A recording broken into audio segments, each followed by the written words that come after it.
ಗೋಕುಲ್ ಮಸಾಲಾ ರುಚಿ ಮತ್ತು ಸ್ವಾದಿಷ್ಟದ ಪ್ರೀತಿಯ ಸಂಗಮ.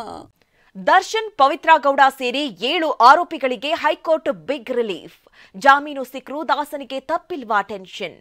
ಈ ಎಲ್ಲಾ ಸುದ್ದಿಗಳನ್ನು ನೋಡೋಣ. ಡಿ ಗ್ಯಾಂಗ್ಗೆ ಬೇಲ್. ನ್ಯೂಸ್ ಟಾಪ್ 9 ನಲ್ಲಿ ಒಂದಲ್ಲ ಎರಡಲ್ಲ ಬರೋಬ್ಬರಿ 6 ತಿಂಗಳು ವನವಾಸ.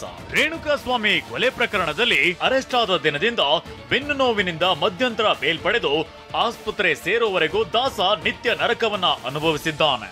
ಹೈಕೋರ್ಟ್ ದರ್ಶನ್ ಮತ್ತು ಪವಿತ್ರ ಸೇರಿದಂತೆ 7 ಮಂದಿಗೆ ಷರತ್ತುಬದ್ಧ ಜಾಮೀನು ಮಂಜೂರು ಮಾಡಿದೆ. ಸಾಕ್ಷ್ಯಗಳನ್ನ ನಾಶಪಡಿಸಬಾರದು, ಪ್ರಭಾವ ಬೀರಬಾರದು, 1 ಲಕ್ಷದ ಬಾಂಡ್, 2 ಶ್ಯೂರಿಟಿ ಒದಗಿಸಬೇಕು, ಅನುಮತಿ ಇಲ್ಲದೆ ಕೋರ್ಟ್ ವ್ಯಾಪ್ತಿ ಬಿಟ್ಟು ತೆರಳಬಾರದು ಅಂತ ಹೈಕೋರ್ಟ್ ಷರತ್ತು ವಿಧಿಸಿದೆ. ದರ್ಶನ್ ಮತ್ತು ಗ್ಯಾಂಗ್ ಕೊನೆ ಕ್ಷಣದವರೆಗೂ ಜಾಮೀನು ಸಿಗುತ್ತೋ ಇಲ್ವೋ ಅನ್ನೋ ಟೆನ್ಷನ್ ನಲ್ಲಿದ್ರು.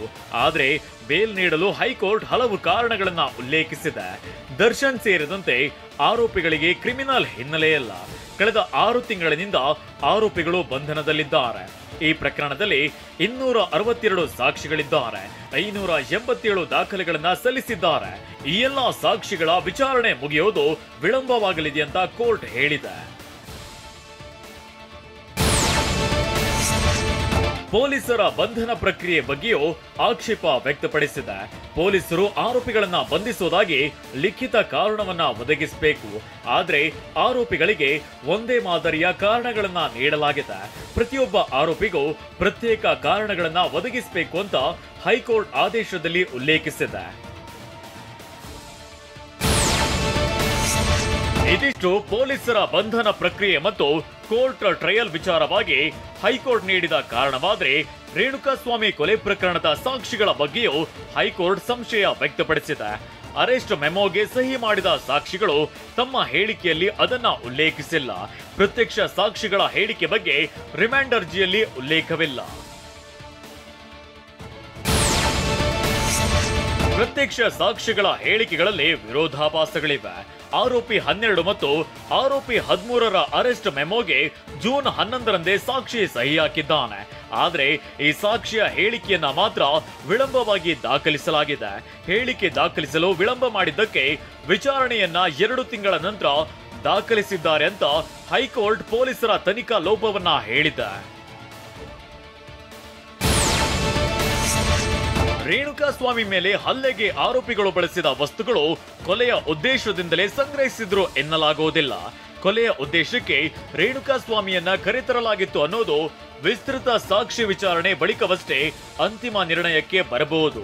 ಬಟ್ಟೆಗಳಲ್ಲಿ ರಕ್ತದ ಕಲೆ ಇರುವುದು, ಮೊಬೈಲ್ ಫೋನ್ ಸಿಡಿಆರ್ ವಿವರಗಳು ಇತ್ಯಾದಿಗಳ ಬಗ್ಗೆ ಸಾಕ್ಷ್ಯ ವಿಚಾರಣೆ ಬಳಿಕವಷ್ಟೇ ನಿರ್ಣಯಕ್ಕೆ ಬರಲು ಸಾಧ್ಯ ಅಂತ ಹೈಕೋರ್ಟ್ ತನ್ನ ಜಾಮೀನು ಆದೇಶದಲ್ಲಿ ಉಲ್ಲೇಖಿಸಿದೆ.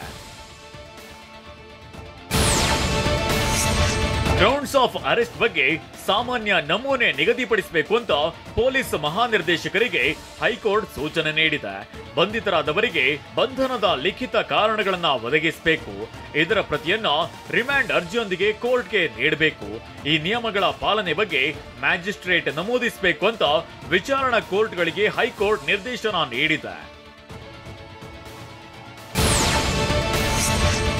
ಹೈಕೋರ್ಟ್ನಿಂದ ದರ್ಶನ್ಗೆ ಜಾಮೀನು ದೊರೆತಿದ್ರು ಟೆನ್ಷನ್ ಮಾತ್ರ ತಪ್ಪಿಲ್ಲ. ದರ್ಶನ್ಗೆ ಜಾಮೀನು ಮಂಜೂರು ಮಾಡಿರುವ ಹೈಕೋರ್ಟ್ ಆದೇಶ ಪ್ರಶ್ನಿಸಿ ಪೊಲೀಸರು ಸುಪ್ರೀಂ ಕೋರ್ಟ್ ಮೊರೆ ಹೋಗುವ ಸಾಧ್ಯತೆ ಇದೆ. ಮೇಲ್ಮನವಿ ಸಲ್ಲಿಸುವ ಬಗ್ಗೆ ಎಸ್ಪಿಪಿ ಪ್ರಸನ್ನಕುಮಾರ್ ತಮ್ಮ ಅಭಿಪ್ರಾಯವನ್ನ ಪೊಲೀಸ್ ಆಯುಕ್ತರು ಹಾಗೂ ಗೃಹ ಇಲಾಖೆಗೆ ಲಿಖಿತ ರೂಪದಲ್ಲಿ ಸಲ್ಲಿಸಲಿದ್ದಾರೆ. ಬಳಿಕ ಗೃಹ ಇಲಾಖೆ ಅನುಮತಿ ಬಳಿಕ ಸರ್ಕಾರ ಸುಪ್ರೀಂ ಕೋರ್ಟ್ಗೆ ಮೇಲ್ಮನವಿ ಸಲ್ಲಿಸಲಿದೆ. 6 ವಾರಗಳ ನಂತರವೂ ಸರ್ಜರಿ ಮಾಡಿಸಿಕೊಂಡಿಲ್ಲ ಅಂತ ದರ್ಶನ್ ನಡೆ ಬಗ್ಗೆ ಪೊಲೀಸರ ಪರ ಎಸ್ಪಿಪಿ ಸುಪ್ರೀಂ ಕೋರ್ಟ್ನಲ್ಲಿ ವಾದ ಮಂಡನೆ ಮಾಡಲಿದ್ದಾರೆ. ಪ್ರಕರಣದ ಸಾಕ್ಷ್ಯ ವಿಚಾರಣೆ ಇನ್ನೂ ಆರಂಭವಾಗಿಲ್ಲ. ಈಗಲೇ ಜಾಮೀನು ಕೊಟ್ಟಿರೋದ್ರಿಂದ ಸಾಕ್ಷ್ಯಗಳ ಮೇಲೆ ದರ್ಶನ್ ಪ್ರಭಾವ ಬೀರಬಹುದೆಂಬ ಅಂಶವನ್ನ ಪೊಲೀಸರ ಪರ ಎಸ್ಪಿಪಿ ಉಲ್ಲೇಖಿಸುವ ಸಾಧ್ಯತೆ ಇದೆ.